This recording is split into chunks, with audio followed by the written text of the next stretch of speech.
পিতা পুত্র পবিত্র আত্মার নামে আমেন। সকলকে জয় যিশু। খ্রিস্টতে আমার প্রিয় ভাই বোনেরা, আমরা আমাদের জীবনে এমন কিছু দিন আসে, এমন কিছু পরিস্থিতি আছে, পরিবেশ আসে, যেটা আমরা মনে করি সব শেষ হয়ে গেছে, আমরা বরবাদ হয়ে গেছি, আর কি হবে, আর কোনো উপায় নেই। যখন আমরা এই পরিস্থিতিতে থাকি, এই অবস্থায় থাকি, সেই সময় আমাদেরকে একটা কথা মনে রাখতে হয়। আদি পুস্তক 1 অধ্যায় 1 থেকে 4 পদ। ঈশ্বর যখন পৃথিবীকে সৃষ্টি করলেন, সেই সময় পৃথিবী নিরাকার ছিল, অন্ধকারময় ছিল, শূন্য ছিল, কিছুই ভালো ছিল না, কোনো কিছুর অবস্থা ছিল না। কিন্তু ঈশ্বর কি করলেন? তাকে সুন্দর একটা রূপ দিয়ে গড়ে তুললেন, সুন্দর একটা আকার দিয়ে, সে নিরাকার পৃথিবীকে আকার দিয়ে গড়ে তুললেন। ঈশ্বর অন্ধকারকে আদেশ দিলেন, আলো হও, আর হলো তাই।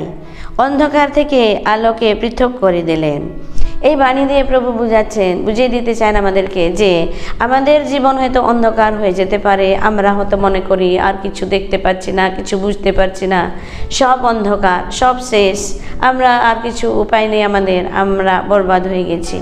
খ্রিস্টতে আমার প্রিয় ভাই বোনেরা, যে ঈশ্বর সে নিরাকার পৃথিবীকে যদি আকার দিতে পারেন, অন্ধকারময় শূন্য পৃথিবীকে যদি তিনি আলোময় করতে পারেন, তাহলে কি আমাদের এই শূন্য জীবন, ছিন্ন ভিন্ন জীবনকে তিনি আরও নতুন করে গড়ে তুলতে পারবেন না? নিশ্চয়ই পারবেন। কিন্তু আমরা এই কথাগুলো ভুলে যাই। আমাদের যে কোনো অবস্থায় থাকি না কেন, সে পারিবারিক অবস্থা হতে পারে, আর্থিক অবস্থা হতে পারে, আধ্যাত্মিক অবস্থা হতে পারে, যে কোনো অবস্থায় আমরা এই পরিস্থিতিতে পড়েছি, ঈশ্বর আমাদের এই শূন্য জীবনকে আবার সুন্দর করে আকার দিয়ে আলোময় করে তুলতে পারেন। কারণ ঈশ্বরের এটা স্বভাব আছে, এটা পরাক্রম আছে। যোহন লিখিত মঙ্গল সমাচার 8 অধ্যায় 12 পদে প্রভু বলেছেন, আমি জগতের আলো। যে কেউ আমার অনুসরণ করে সে অন্ধকারে চলবে না, কিন্তু জীবনের আলো পাবে।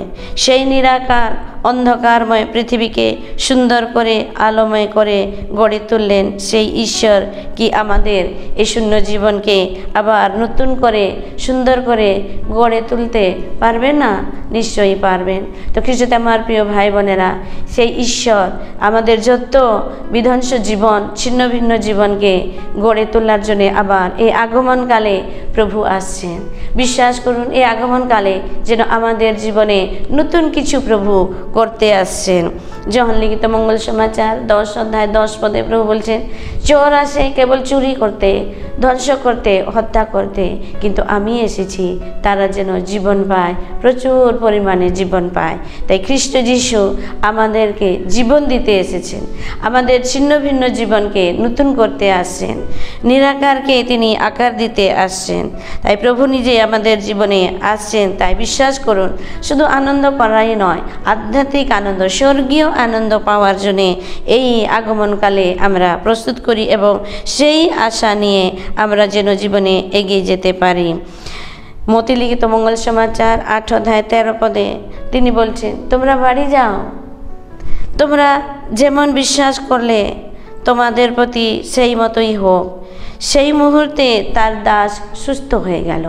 ঠিক একইভাবে আমাদের জীবনেও যখন আমরা বিশ্বাস করি যে ঈশ্বর খ্রিস্ট যিশু আসছেন, আমাদের জীবনের দুঃখ দূর করতে আসছেন, আমাদের জীবনকে নতুন করে গড়ে তুলতে আসছেন, যখন আমরা বিশ্বাস করব, তখন আমাদের জীবনেও ঈশ্বরের অনুগ্রহ নেমে আসবে এবং এই আগমনকাল আমাদের জন্য হয়ে উঠবে একটা নতুন আকার, নতুন সুন্দর আলোময় জীবন আমাদেরকে প্রভু দিতে আসছেন।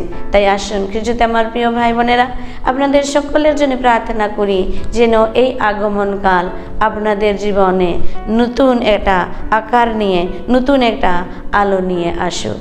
সকলকে জয় যিশু।